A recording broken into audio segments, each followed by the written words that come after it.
Assalamualaikum, selamat pagi dan salam sejahtera kepada Sir Albert selaku pensyarah penyelia bagi kumpulan saya dan juga kepada rakan-rakan semua.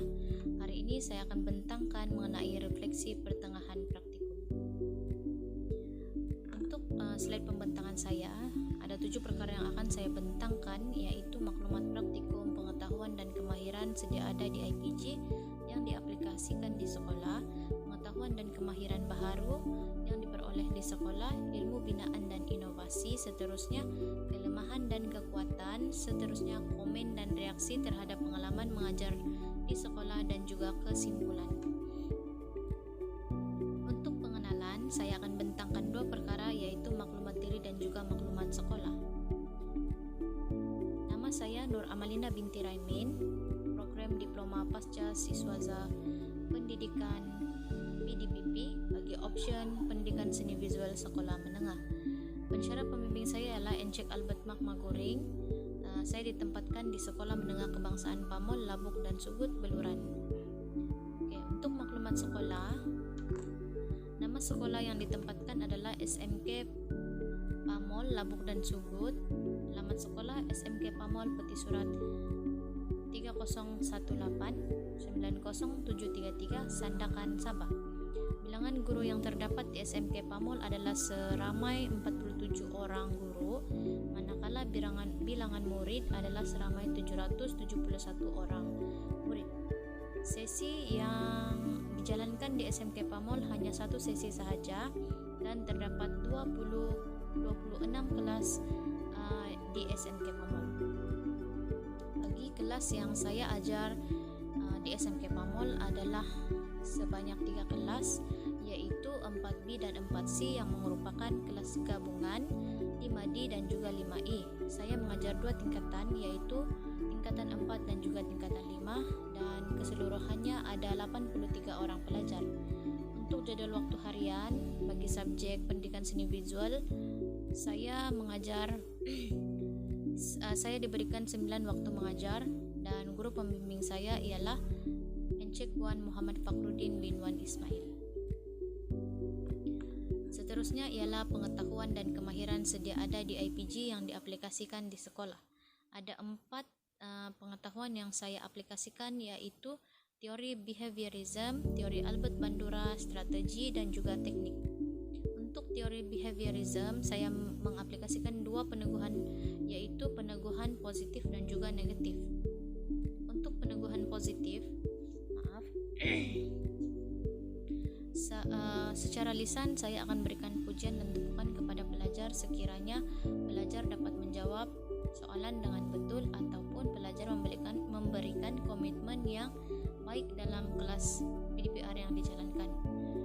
Secara fizikal pula, saya akan berikan ganjaran seperti hadiah yang berupa top up sebanyak Rm5 hingga Rp10 kepada pelajar yang dapat menjawab soalan dengan betul ataupun dapat memberikan komitmen yang terbaik dalam kelas yang dijalankan.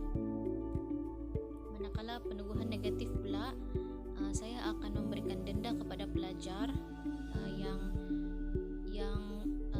menjawab soalan ataupun tugasan yang banyak salah. Saya akan minta pelajar untuk salin jawapan sebanyak 10 kali.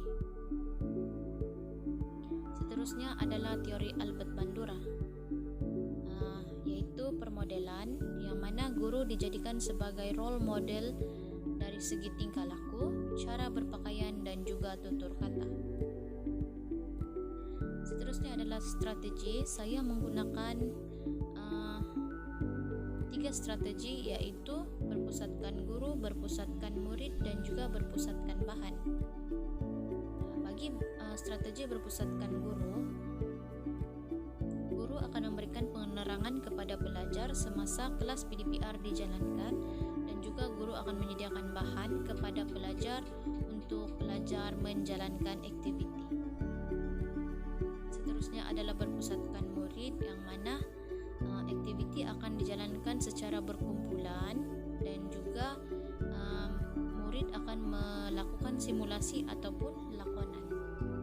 Bagi strategi ketiga, yaitu berpusatkan bahan, guru akan menggunakan menggunakan slide untuk memberi penerangan ataupun dijadikan bahan bantu mengajar semasa kelas PDPR dijalankan, dan juga media sosial digunakan untuk menjalankan kelas PDPR ataupun menyampaikan maklumat dan juga bahan-bahan kepada pelajar.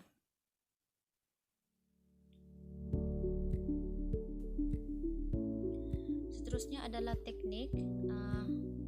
Saya menggunakan dua teknik, yaitu latih tubi dan juga soal jawab. Latih tubi, saya akan berikan latihan pengukuhan yang merupakan lembaran kerja kepada pelajar. Seterusnya adalah soal jawab, yang mana saya mengadakan sesi soal jawab secara lisan untuk menguji kefahaman dan ingatan murid. Saya akan menghantar ataupun saya menggunakan aplikasi WhatsApp untuk menjalankan PDPR dan menggunakan voice note untuk membuat sesi soal jawab secara lisan kepada pelajar. Pengetahuan dan kemahiran baharu yang saya perolehi adalah kemahiran mengajar dan kemahiran menilai. Untuk kemahiran mengajar, saya belajar bagaimana untuk menggunakan intonasi suara ataupun lontaran suara semasa menjalankan PDPR dengan menggunakan Google Meet ataupun voice notes daripada aplikasi WhatsApp. Dan juga saya belajar mengawal kelas serta penilaian aktiviti. Untuk kemahiran menilai, saya menjalankan sesi soal jawab sebelum, semasa, dan selepas sesi PDPR bertujuan untuk menilai tahap pemahaman dan penerimaan murid terhadap penerangan yang diberikan oleh guru. Ilmu binaan dan inovasi yang dihasilkan ada 3, yaitu media interaktif, live worksheet, dan juga quizzes. Untuk media interaktif, saya menggunakan slide untuk menjadikan sebagai media interaktif, yang mana setiap tombol yang disediakan dalam slide tersebut mempunyai fungsi-fungsi tersendiri. Seterusnya ialah live worksheet, yang mana live worksheet ini merupakan tugasan yang saya berikan selepas saya memberikan penerangan kepada murid. Live worksheet ini merupakan tugasan secara online. Saya akan memberikan ataupun mengongsikan link kepada pelajar, dan pelajar perlu menggunakan internet untuk menjawab soalan daripada live worksheet. Begitu juga quizzes, saya menyediakan soalan daripada quizzes yang memerlukan capaian internet untuk murid melaksanakan tugasan. Seterusnya adalah inovasi. Yang pertama adalah isu dan masalah. Pelajar tidak mempunyai peralatan seni seperti kertas tulisan, warna, berus warna, dan lain-lain.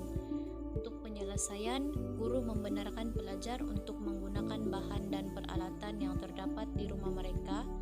Cara penggunaan, pelajar akan menggunakan ataupun akan melakukan tugasan dengan menggunakan bahan serta alat yang ada di rumah masing-masing.